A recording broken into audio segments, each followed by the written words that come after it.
gyvenimo džiaugsmą pradedi suvokti tik tuomet, kai asmeninis skausmas tampa neatskiriama patirties dalimi.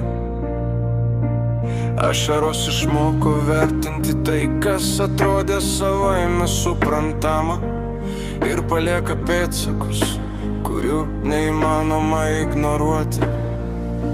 Vidinis jautrumas išryškėja per tyliausias akimirkas, kai širdis kalba atviriau nei bet kurie ištarti žodžiai.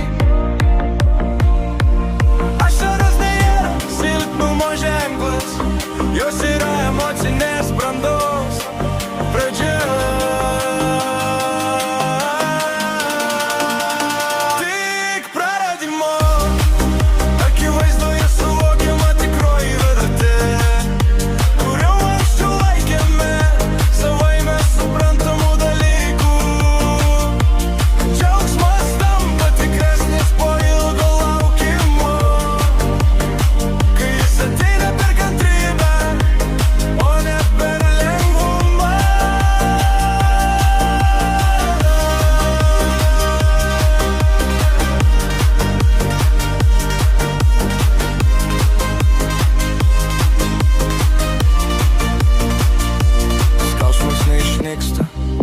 Jis keičia formą ir prasmę,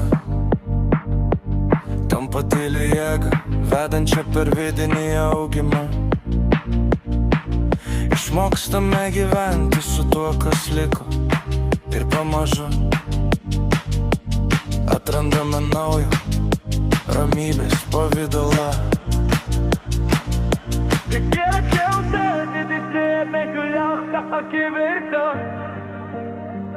Iš širdis kalba atviriau nei bet kurie ištarti žodžiai.